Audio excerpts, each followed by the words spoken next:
Welcome to my channel concept point. Subject है आपका political science.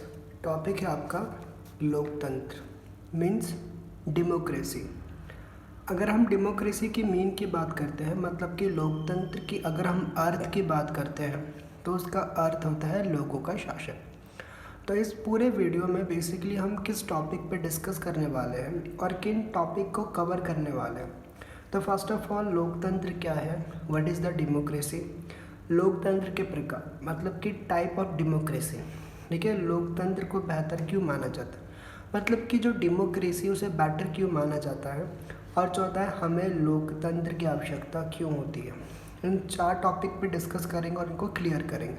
ठीक है, तो टॉपिक के अकॉर्डिंग चलते हैं। लोकतंत्र क्या है। अगर मैं लोकतंत्र का आपको सीधा अर्थ बताऊँ ना, इसका अर्थ होता है जनता का शासन या लोगों का शासन। ठीक है, जैसे कि डेफिनेशन में आप देख सकते हो, लोकतंत्र का अर्थ है लोगों का, लोगों के, लोगों द्वारा शासन लोकतंत्र कहलाता है। या हम इसे दूसरे तरीके से भी एक्सप्लेन कर सकते हैं। हम ऐसे भी कह सकते हैं, लोकतंत्र शासन का वह स्वरूप है जिसमें शासक का चुनाव लोग खुद करते हैं। फॉर एग्जाम्पल, जैसे कि भारत। अगर हम भारत की बात करें तो हम सभी को पता है कि भारत एक लोकतांत्रिक देश है। क्यों? क्योंकि भारत में जो जनता है वो अपने प्रतिनिधि को खुद चुनते हैं। तो ये क्या हुआ, ये लोकतंत्र ही तो है। तो इसी को हम कहते हैं लोकतंत्र, ऐसा देश जहाँ पे जनता का शासन हो। ठीक है, उसी को हम लोकतंत्र कहते हैं। आई होप आपको ये क्लियर हो गया हो। अब हम देखते हैं हमारा सेकंड टॉपिक, लोकतंत्र के प्रकार मतलब कि टाइप ऑफ डेमोक्रेसी। तो जैसे कि स्क्रीन में आप देख पा रहे हो, आई होप कि आपको दिख रहा हो।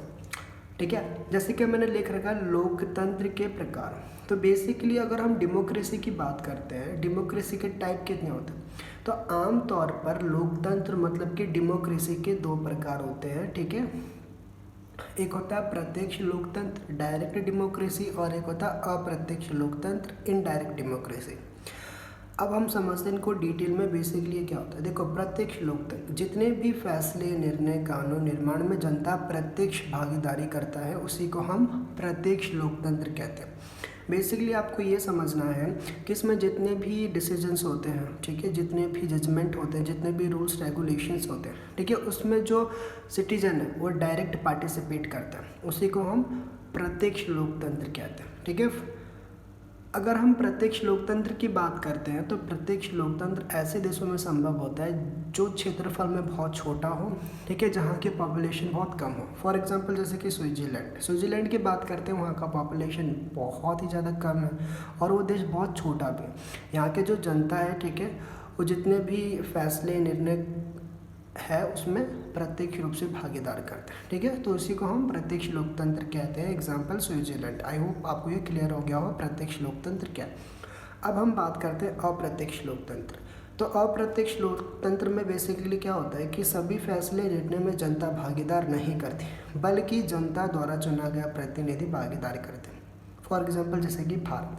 ठीक है, तो अप्रत्यक्ष लोकतंत्र जैसे इंग्लिश में हम इनडायरेक्ट डेमोक्रेसी कहते हैं। तो ये बेसिकली है क्या, इसमें जितने भी डिसीजंस होते हैं, जितने भी रूल्स रेगुलेशंस होते हैं, ठीक है, जितने भी जजमेंट होते हैं, इसमें जो सिटीजन है वो पार्टिसिपेट नहीं करता, बल्कि सिटीजन द्वारा चुना गया जो रिप्रेजेंटेटिव्स है, ठीक है, वो पार्टिसिपेट करते हैं। तो उसी को हम कहते हैं अप्रत्यक्ष लोकतंत्र। लेकिन अप्रत्यक्ष लोकतंत्र की जब हम बात करते हैं तो ये क्या है, छोटे देशों में संभव नहीं है, ठीक है, बड़े देशों में संभव है, जहाँ का क्षेत्रफल बहुत बड़ा हो और ठीक है वहाँ की पॉपुलेशन भी बहुत ज़्यादा हो। फॉर एग्जांपल, जैसे कि भारत। ठीक है, तो प्रत्यक्ष लोकतंत्र और अप्रत्यक्ष लोकतंत्र क्या होता है, क्लियर हो गया हो आई होप। अब हम जानते हैं इसका तीसरा टॉपिक क्या था कि लोकतंत्र को बेहतर क्यों माना जाता है। तो ये आपका तीसरा टॉपिक, जैसे कि आप देख सकते हो। ठीक है, लोकतंत्र को बेहतर क्यों माना जाता है, बहुत आसान है। अगर हम लोकतंत्र की बात करते हैं तो इसका कंपैरिजन हमें, ठीक है, राजतंत्र से करना पड़ेगा। ठीक है, अगर हम राजतंत्र की बात करते हैं तो राजतंत्र में क्या होता है, राजा का शासन होता है। ठीक है, राजा जो बोलेगा, ठीक है, वही आपको करना पड़ेगा, आपको कोई भी अधिकार प्राप्त नहीं होगा। ठीक है, और आपको क्या है कि किसी चीज़ की भी आज़ादी नहीं होगी। ठीक है, वहाँ पे राजा का तंत्र होगा ओके। बट अगर लोकतंत्र की बात करें तो लोकतंत्र में ऐसा नहीं होता है, ठीक है। लोकतंत्र में किसका शासन होता है? लोगों का। तो मैंने यहीं पे इस पैराग्राफ में यही मतलब कि एक्सप्लेन कर रखा है कि लोकतंत्र को बेहतर क्यों माना जाता है। लोकतंत्र को बेहतर इसलिए माना जाता है क्योंकि लोकतंत्र में लोगों का शासन होता है, जैसे कि मैंने आपको पहले बता दिया, लोगों की सरकार होती है, ठीक है। यहाँ पे सरकार लोग बनाते हैं, ठीक है। जनताओं को विभिन्न प्रकार के अधिकार प्राप्त होते हैं, जैसे कि हमारे फंडामेंटल राइट्स, राइट। जैसे फॉर एग्जांपल वोट देना, राजनीति में भाग लेना, अभिव्यक्ति की आज़ादी। अभिव्यक्ति की आज़ादी बेसिकली क्या है कि अपने विचार को आप लिख कर बोल कर, ठीक है, जनता के समक्ष या सरकार के समक्ष रख सकते हो, उसी को हम अभिव्यक्ति की आज़ादी कहते हैं, ठीक है। तो इसीलिए लोकतंत्र को बेहतर माना जाता है कि आई होप आपको ये क्लियर हो गया हो। अब हमारा लास्ट टॉपिक रह जाता है और वो टॉपिक है हमारा कि लोकतंत्र की हमें आवश्यकता क्यों होती है।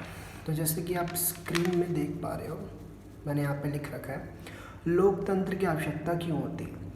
देखिए, अगर हम अपने इंडिया की हिस्ट्री की बात करते हैं तो हमारी इंडिया की हिस्ट्री जो है बहुत बुरी है। हम सभी को पता है कि जो अंग्रेज है उन्होंने हम पे 2 साल तक राज किया, राइट। उन्होंने राज तो किया, इसके अलावा उन्होंने हम पे बहुत क्रूरता की, हमें बहुत टॉर्चर किया, ठीक है। हमें टॉर्चर बहुत किया। तो हमने देखा कि अगर हम उस टाइम की बात करते हैं अपने पास्ट की, तो उस टाइम कौन सी व्यवस्था थी? तानाशाही या राजतंत्र, ठीक है, जहाँ पे वो अपने मनमानी मतलब कि मनमानी ढंग से, ठीक है, शासन व्यवस्था चला रहे थे, हम पे टॉर्चर कर रहे थे, अपने अकॉर्डिंग देश की व्यवस्था चला रहे थे, ठीक है।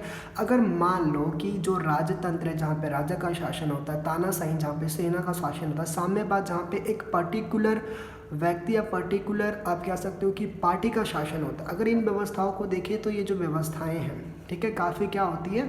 कठोर होती है, ठीक है, काफ़ी स्ट्रिक्ट होती है और यहाँ पे क्रूरता बहुत ज़्यादा होता है।